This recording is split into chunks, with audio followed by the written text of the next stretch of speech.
Tomorrow's Friday. Hope you have a great Fliega day. Fliega. Alright, Amazon. Flash briefing. Jamie, here's the latest from your flash briefing. In NPR News. Live from NPR News in Washington, I'm Corva Coleman. Longtime California Democratic Senator Dianne Feinstein has died at the age of 90. NPR's Claudia Crisales reports the senator had been suffering from serious health challenges in the final years of her life. Feinstein was the longest-serving woman in the United States Senate and leaves behind a legacy known for a storied career focused on top issues for Californians, including gun control, environmental protection, and reproductive rights. In May, she returned to the Senate after a prolonged absence tied to her recovery from shingles and additional side effects. Her death comes in the midst of a turbulent week on Capitol Hill, with Congress on the verge of a government shutdown. Amid her prolonged absence this past year, Feinstein faced loud calls to step down from her seat from Democrats, including members of the California congressional delegation. Claudia Crisales, NPR News. Negotiations to pass a short-term government spending bill are coming down to the wire. NPR's Windsor Johnston reports with fewer than 2 days to go, lawmakers appear no closer to reaching a deal to stop federal agencies from shutting down. House Speaker Kevin McCarthy has been working to bring a Republican-crafted short-term spending bill to the floor, but has so far been unsuccessful in uniting his caucus behind the legislation. On the Senate side, lawmakers are preparing to vote on a bipartisan stopgap measure, which would extend government spending at their current levels through November 17th. But McCarthy has refused to bring the Senate bill to the House floor in its current form. Both chambers are expected to remain in session this weekend as lawmakers try to break the logjam. Without an agreement, a number of federal agencies will shut down on Sunday. President Biden this week blasted the impasse, saying a shutdown would be disastrous. Windsor Johnston, NPR News, Washington. This hour, the United Auto Workers are expected to announce whether they'll widen their selective strikes against the big three U.S. automakers. UAW President Shawn Fain will speak. The union has been demanding more from negotiators for the automakers at the bargaining table. New York City is under a flash flood warning. NPR's Quill Lawrence tells us rain is inundating parts of New York, New Jersey, and Connecticut. These heavy rains have flooded streets and parts of the city just as kids were heading to school and parents were heading to work. JFK Airport in Queens was reporting more than 3 inches of rain before 9 a.m.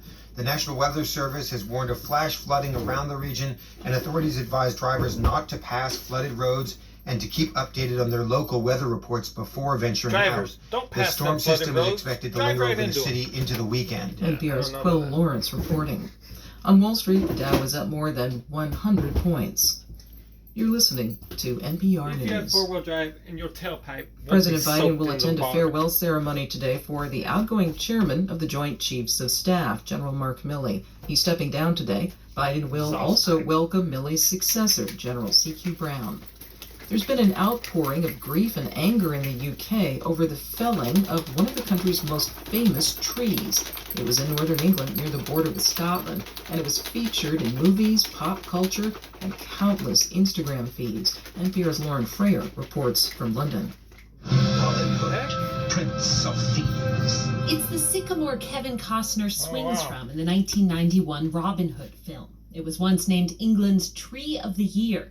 There have been marriage proposals under it, and people's ashes spread there. The tree grew for centuries in a gully along Hadrian's Wall, the ancient frontier of the Roman Empire in what is now northern England.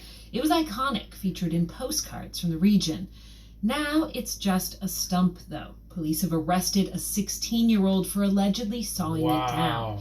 Environmentalists are mourning this act of alleged vandalism. 16-year-old go out people there are laying flowers and have all the time in the world Lauren to saw Frayer, down that NPR tree? News, London. Authorities in southwestern Pakistan say a bombing has killed at least 52 people who were attending a rally. They were celebrating the birthday of the Prophet Muhammad.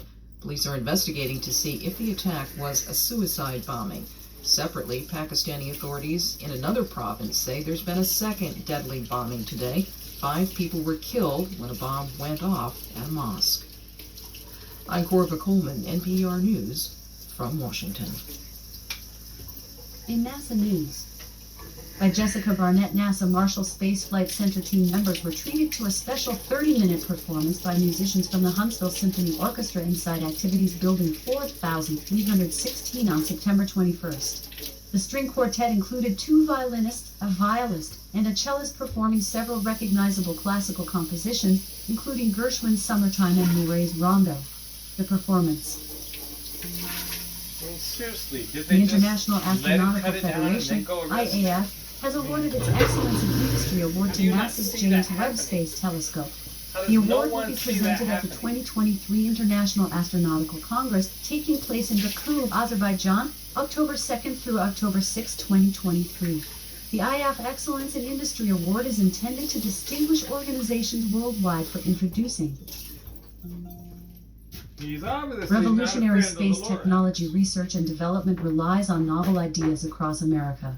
To that end, NASA's Space Technology Mission Directorate, STMD, is rolling out an innovative engagement strategy to help enhance outreach efforts, reduce barriers to entry, and attract high-quality proposals from a diverse pool of researchers. A new NASA Space Tech Catalyst Prize sets. Though a doomed star exploded some 20,000 years ago, its tattered remnants continue racing into space at breakneck speeds, and NASA's Hubble Space Telescope has caught the action. The nebula, called the Cygnus Loop, forms a bubble-like shape that is Where about him and the Muslim 120 light united years in under that diameter. tree.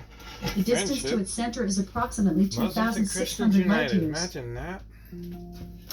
In the movie. Just in time for the fall foliage season, this image from the NASA/ESA Hubble Space Telescope features a glistening scene in red. It reveals a small region of the nebula Westerhout 5, which lies about 7,000 light-years from Earth. Suffused with bright red light, this luminous image hosts a variety of interesting features, including A, in weather. Right now in Seattle, it's 48 degrees Fahrenheit with partly sunny skies. Today's forecast has Alright. intermittent clouds, with a high of 60 degrees Amazon. and a low of 40. Off. Amazon. Tell us a joke. Why was the DJ so good at that? He knew how to hit that extra bass. Okay. If you say so. Sounds like he's a man of many traits. Or she is a woman. DJ don't have to be a guy. It can be a girl. Jamming out. Alright, everybody, well, I didn't see the 10 man. Oh, sorry about that. I didn't see the 10 man. Got some light up in here. It's getting kind of green out there. I need to clean them. Alright. Peace. Y'all have a wonderful weekend. Wherever you are.